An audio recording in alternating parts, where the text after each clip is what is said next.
ಇವತ್ತು ಚಾಮರಾಜನಗರಕ್ಕೆ ಹೋಗಿದ್ದೆ.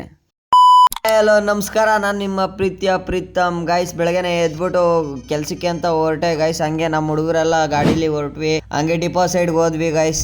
ಡಿಪೋ ಕಡೆಗೆ ಹೋದ್ರೆ ನಮ್ಮ ಗಾಡಿ ಬಂದಿರಲಿಲ್ಲ, ಯಾಕಂದ್ರೆ ನೆನೆ ಪಂಚರ್ ಆಗ್ಬಿಟ್ಟಿತ್ತಲ್ಲ ಗೈಸ್. ಅದಕ್ಕೆ ನಮ್ಮ ಗಾಡಿ ಇವತ್ತು ಬಂದಿರಲಿಲ್ಲ. ಹಂಗೆ ತಿಂಡಿ ಮಾಡ್ಕೊಂಡು ಮನೆ ಕಡೆಗೆ ಹೋಗೋವ ಅಂತ ಒಂದು ಅರ್ಧ ಗಂಟೆ ಮಾತಾಡ್ಕೊಂಡು ಮನೆ ಕಡೆಗೆ ಹೊರಟೆ ಗೈಸ್. ಕೊನೆಗೂ ಮನೆಗೆ ಬಂದೆ ಗೈಸ್. ಇವಾಗ ಪಂಕಾಗಿ ರೆಡಿ ಆಗ್ಬಿಟ್ಟು ಚಾಮರಾಜನಗರಕ್ಕೆ ಹೋದೆ, ಯಾಕಂದ್ರೆ SBI ಅಕೌಂಟ್ ಮಾಡಿಸಿದ್ದೆ. ಅದರಲ್ಲಿ ಫೋನ್ ನಂಬರ್ ಚೇಂಜ್ ಮಾಡಿಸ್ಬೇಕಿತ್ತು. ಹಂಗೆ ಆರಾಮ್ಸಿಗೆ ನಮ್ಮ ಅಪ್ಪನ ಕೈಲಿ ಬಿಡಿಸ್ಕೊಂಡು ಆರಾಮ್ಸಿಲಿ ಹಂಗೆ ಲಾರಿ ಎತ್ಕೊಂಡು ಚಾಮರಾಜನಗರಕ್ಕೆ ಹೋಗೋ ಅಂದ್ಬಿಟ್ಟು ಲಾರಿ ಕೈತಿದ್ದೆ ಗೈಸ್. ಹಂಗೆ ಲಾರಿ ಬಂದೇ ಬಿಡ್ತು. ಹಂಗೆ ಎತ್ಕೊಂಡು ಹಂಗೆ ಇವ್ರನ್ನ ನಂಜನಗೂಡಲ್ಲಿ ಇಳಿಸ್ಬಿಟ್ಟು ಹಂಗೆ ನಾನು ಮತ್ತೆ ಪ್ರದೀಪಣ ಚಾಮರಾಜನಗರ ಸೈಡ್ಗೆ ಹೊರಟ್ವಿ ಗೈಸ್. ಹಂಗೆ ಚಾಮರಾಜನಗರದಲ್ಲಿ ಇಳ್ಕೊಂಡು ಪಚಾಪ ಸರ್ಕಲ್ ಇಂದ ನಾನು ಹಂಗೆ SBI ಬ್ಯಾಂಕ್ ಹೋದೆ ಗೈಸ್. ಹಂಗೆ ಬ್ಯಾಂಕ್ ಹೋಗಿ ಫಾರಂ ಎಲ್ಲ ಫಿಲ್ ಮಾಡ್ಕೊಂಡು ಕಾಯ್ತಾ ಕೂತಿದ್ದೆ. ಎಷ್ಟೊತ್ತಾದ್ರೂ ಅವ್ರು ಬರ್ನೇ ಇಲ್ಲ. ಹಂಗೆ ನಾನು ಚೇರ್ ಮೇಲೆ ಕೂತ್ಕೊಂಡು ಆಡ್ತಾ ಕೂತಿದ್ದೆ. ಕೊನೆಗೂ ಕೆಲಸ ಮುಗಿಸ್ಕೊಂಡು ನಾನು ನಮ್ಮ ಬಂಕ್ ಕಡೆಗೆ ಹೋದೆ ಗೈಸ್. ಹಂಗೆ ಬಂಕ್ ಹೋದ ತಕ್ಷಣ ನಮ್ಮ ಗಾಡಿ ಬಂದಿತ್ತು. ಹಂಗೆ ನಮ್ಮ ಸುದೀಪಣ್ಣ ಅವ್ರು ಬಂದಿದ್ರು. ಅವ್ರನ್ನ ಮಾತಾಡ್ಸ್ಕೊಂಡು ಹಂಗೆ ಮೈಸೂರು ಕಡೆಗೆ ಹೋಗ್ಬೇಕು ಅಂತ ನಾನು ಕಾಯ್ಕೊಂಡು ಕೂತಿದ್ದೆ. ಯಾವ್ದೋ ಬೇರೆ ಗಾಡಿ ಬರ್ಬೇಕಿತ್ತು. ಹಂಗೆ ನಮ್ಮ ಮಾವ ಪರಂಗಿ ಎಲ್ಲರಿಗೂ ಹೊರ್ದ್ ಕೊಡ್ತೀನಿ ಅಂದ್ಬಿಟ್ಟು ಹೊರತಿತ್ತು. ಹಂಗೆ ನಮ್ಮ ಮಾವನ ಕೈಲಿ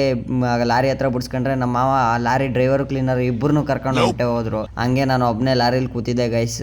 ಅವ್ರನ್ನ ಕರ್ಕೊಂಡೋಗಿ ನಮ್ಮ ಮಾವ ಗೋಬಿ ತಿನ್ನಿಸ್ತು. ಹಂಗೆ ನನಗೂ ತಂದಿಲ್ಲ ಅನ್ಕೊಬಿಟ್ಟಿದ್ದೆ. ಆಮೇಲೆ ನಮ್ಮ ಮಾವ ನನಗೂ ಕೊಟ್ಟು ಕಳಿಸಿತ್ತು. ಹಂಗೆ ನಾನು ಗೋಬಿ ತಿನ್ಕೊಂಡು ಮೈಸೂರಿಗೆ ಹೋಗೋ ಅಂದ್ಬಿಟ್ಟು ಹೊರಟ್ವಿ ಗೈಸ್. ಹಂಗೆ ನಮ್ಮ ಕುಮಾರಣ್ಣ ಗಾಡಿ ಓಡಿಸ್ತಿತ್ತು ಗೈಸ್. ಅದಕ್ಕೆ ನನ್ಗೆ ಅನ್ಸಿದ್ದು ಇಷ್ಟೇ ಗೈಸ್. ಇವತ್ತಿನ ವ್ಲಾಗು ಎಲ್ಲ ಫಾಲೋ ಮಾಡ್ಕೊಳ್ಳಿ ಗೈಸ್. ಪ್ಲೀಸ್ ಸಪೋರ್ಟ್ ಮಾಡಿ ಗೈಸ್.